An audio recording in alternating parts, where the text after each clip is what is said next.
how to handle payment objections.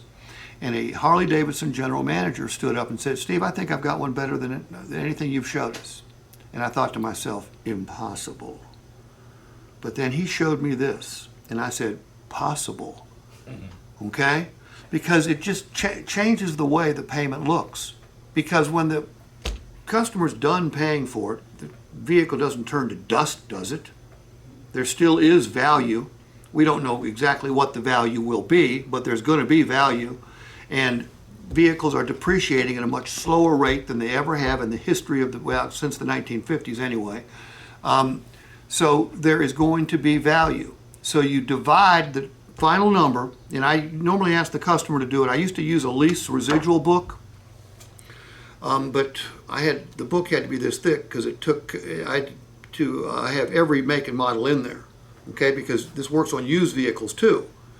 So one day I went to work without my book, and I said, oh my, what am I going to do? So I just said, well, I'll just ask the customer what they think the vehicle's going to be worth. Most of them will have an idea. For the customers that couldn't give me a number, and from time to time they'd say, look, I got no idea, you're the expert, you tell me. And I don't want to tell them, I want to show them. So then I would go to KBB on my phone and pull up a 5-year-old Tahoe of like equipment and say, all right, it was $60,000 then, it's $30,000 now, or it's $25,000 now. So we would use that percentage. And then I would walk them through this. The math is really easy. The math is simple. You ask them what the vehicle will be worth and you divide it by the term in months. And that gives you the amount of money every single month that they're literally saving once they make their payment. And then you subtract that from the gross payment and say, look, this is your net payment because you're building cash value in your vehicle. Do any of you have life insurance policies? Yeah. Do you have a term or cash or a whole life? Whole life. Whole life?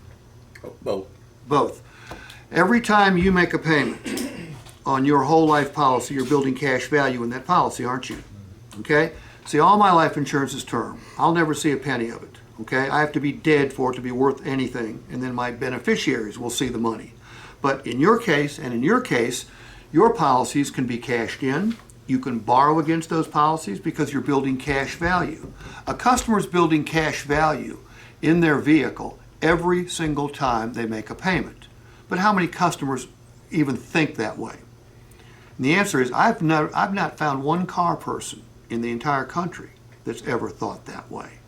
You know, again, I had to learn it from somebody outside of the car business. But what's easier to say yes to, 1,041 or 1,524? 1,041. Now, let me tell you when this will not work at all. If he can't make the gross payment, it won't work. I've done this in front of maybe 200 or 300 customers in the last 7 years, real live customers. And I've had some, most of the time it works very well, but when a customer says, look, read my lips, I can't make a $1,524 a month payment, then I got nothing. You know, I've got to look at them and say, well, we got the wrong vehicle. Because when I work inside a dealership, I'm not picking up a customer at meet and greet. I'm not doing the needs analysis. I'm not selecting the vehicle. I'm not showing off the vehicle. Dealers hire me to come in and close sales. All right, that's what they hire me for. They hire me to show their salespeople and their managers how to more effectively close sales. It doesn't work when the customer looks at me and said, you know, Steve, nice work here. I can't make the payment. Period. Then I've got to go. I've got to go back to management and say we got them on the wrong car. All right.